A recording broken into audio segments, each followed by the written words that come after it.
Alright, dudes, it is time for TNT's Naruto Gaiden. Wait, what? TNT, we know drama. Ahaha, ahaha. Okay. Mm-hmm. Funny. You're such a comedian. Of But on a more course. serious note, Sakura's about to throw down. Yeah. I mean, obviously, whether it's going to do anything or not, who knows? Stay tuned for the next episode of Naruto. I mean, chapter. Yeah. Which, So, yeah. which apparently Sakura. we don't. Oh yeah, sorry, but which apparently isn't too many because according to an article on Adams News Network, apparently it's only going to last one volume, which I think they said is like 10 to 12 chapters. Hmm. Or yeah, because they showcased the Naruto Gaiden volume, but it doesn't have a volume number on it, Right. which means it's the only one. Uh-huh. So it's either, and I think they said volumes usually average 10 to 12 chapters. Yeah, that's typically the case. So we could have two more chapters, three, maybe four, but Uh-huh. no more than four. Yeah, probably not. I mean, two might even seem pretty reasonable based on what we have in this chapter. Mm-hmm. I mean, it looks like the next chapter they're going to all arrive at Sheen's hideout, and that they'll probably kick his butt. And then the last chapter, and then chapter 10 might be, okay, we'll get the, definitive answers as to what exactly happened to create Sakura, or not Sakura, Sarada, and get some setup for the Boruto movie. I mean, I would Right. have liked for it to go a little longer because the Boruto movie is what, beginning of August, I think. I think so. And if we have two more chapters, that's what, not even we don't get that, which means we'd be done a little more than a month before the movie comes out. I mean, I would have liked a little more, especially since there's almost zero setup for Bolt, who's the main character of the movie, or supposedly based on the title. Yeah. So, but anyway, to continue, what happened? There's a lot of interesting things that happened in this chapter. Mm-hmm. First, the Naruto talking to Sarada and how she basically wanted to go all part one Sasuke on us, and then Naruto's like, no, no, no, no, no. And then he sits her down, pulls out a guitar, and goes all Beatles on us and says, "All you need is love, love, love. That's love is all you need." And then we go. Of course, this was before she was like, "Oh, made the mistake of calling Naruto as someone who doesn't understand what it feels like to live with no parents." Uh-huh.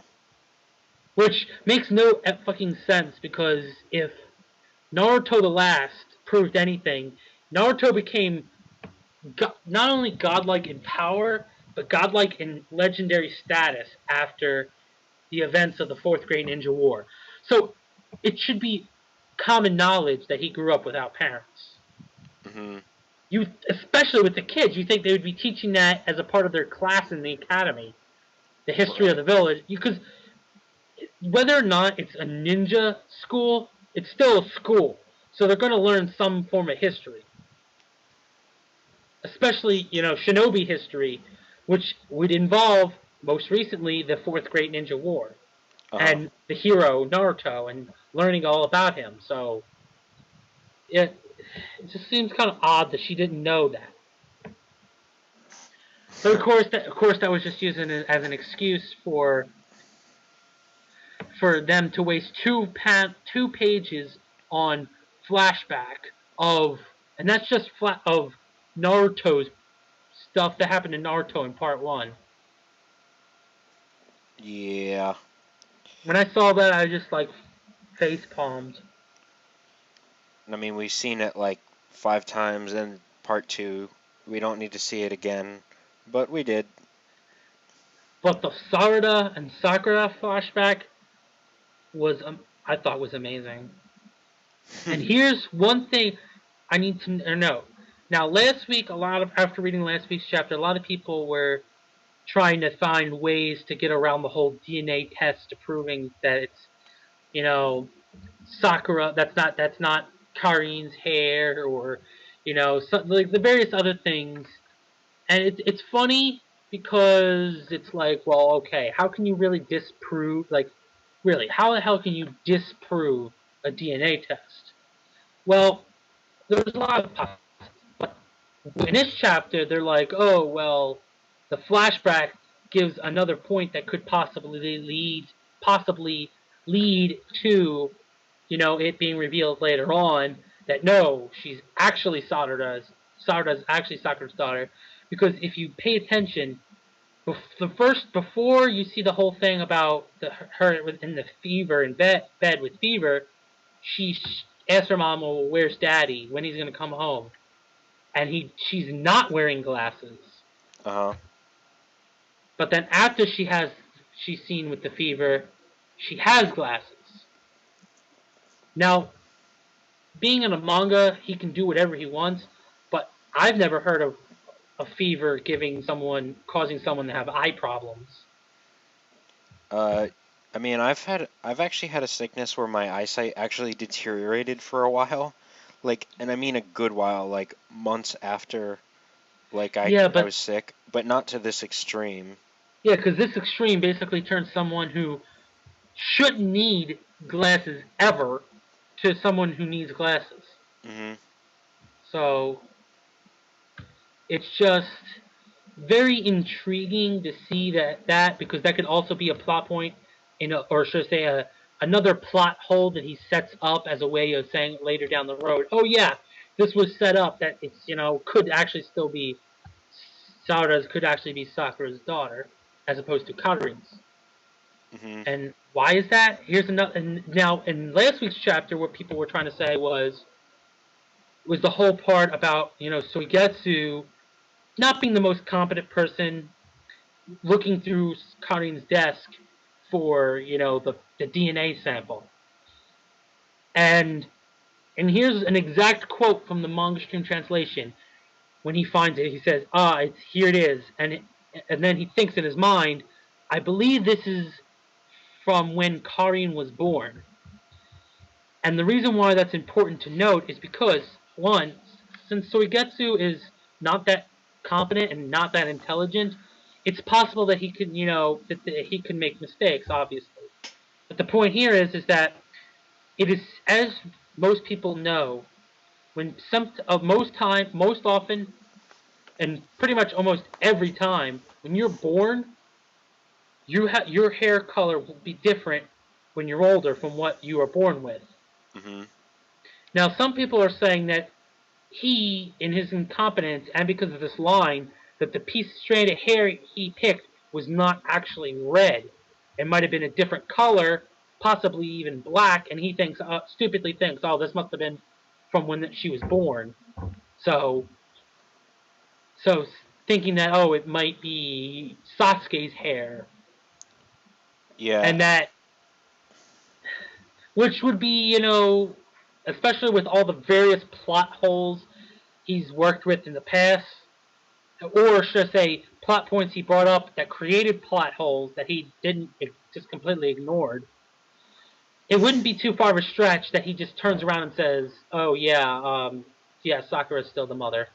It's just that that was Sasuke's hair, and the whole glasses was because she had a bad fever. Like Yeah. I can already see it coming. I mean, he's created crazier plot points with less work, with less setup, I should say. Hmm. I mean, do we have to bring up the Kakashi full Susanoo again? No, I mentioned all that stuff last week in my review, actually. Um, Mm-hmm.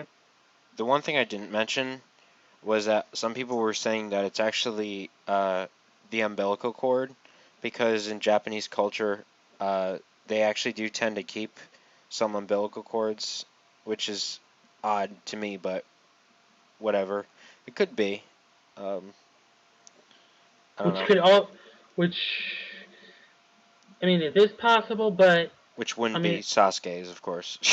it wouldn't be anybody. It couldn't be anybody's but Karin's Yeah. because I mean, if it would be, there's no reason she'd be able to get a hold of anybody's.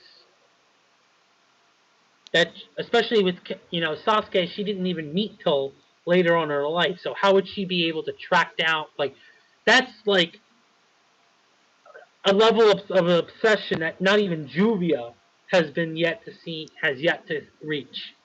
Yeah, it could. I mean, it could like way out there could be Sarada's umbilical cord, but at the same time, I'm like, pretty sure I would be able to tell them if it was the exact same.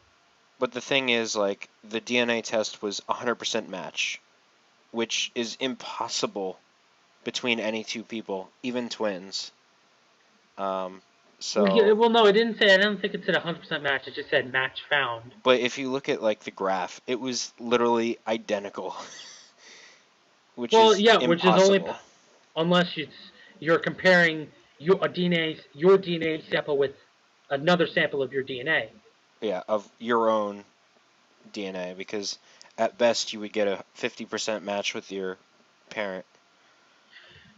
Another interesting point that people are trying to convince as to a reason as to why Karin might not be the mother is the fact that somehow Sasuke absorbed some of her DNA through all the various times Right. he healed through blood fighting her. Mm-hmm. So that's how, you know, various plot points that he could be utilized as an excuse to then turn around and say, nope, Karin isn't actually the mother. I was just trolling you this whole time. Mm-hmm. So now, of course, the other major important thing that we found out this chapter was Sasuke still has his Sage of Six Paths powers. Yeah. And not only that, it seems like he's improved them because he can now do Kaguya's interdimensional traveling technique at will. Or it's yeah, it's either that or he's using like his like switch technique Well, he was able to with that.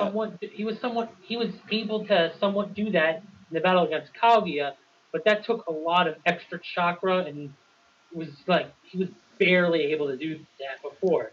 Yeah. And now he can do it whenever he wants. It still takes a lot of chakra, but he knows how to do the technique and he can do it by himself. Mm-hmm. So now as for Naruto, he come on. Like now now that Sasuke has re-shown his full literally, I think Kishi had to put made this chapter to answer people's complaints Oh about yeah. because they're like, oh, how come he didn't use Susano and how come he didn't use his Tomo Renegon? Like, oh, this is why he didn't Yeah. use all the. As for Naruto, he's just rusty as shit. I mean, I'm hoping that in the next before this Gaiden ends, we see him enter his six path mode again, just so we can say that he can still do it. Mm-hmm. Because I don't want him to turn into a freaking Gohan and just gets progressively weaker and weaker over the years because of peace. I mean, really, we've covered honestly everything major in the chapter. I So mean, of course, the only thing left is the fact that Orochimaru was hilarious. Like, oh, Sakura's probably dead, already dead. And Sasuke's like, nope, she's probably going to have everything already cleaned up by the time we get there. mm-hmm. And she's about to start. So, will she be able to do anything, or did she already have her 5 minutes of fame? Uh-huh. Guess we'll just have to wait and find out. I mean, this chapter overall, I thought was pretty good, and it also gets bonus points for just causing the fandom as a whole to just continue to talk endlessly about theories and this and that and the other, because that's what really you want to do is whether it's you want people to talk about your series, and what better way than to put in that TNT drama. Mm-hmm. Yeah. I thought it was an amusing chapter. That's it.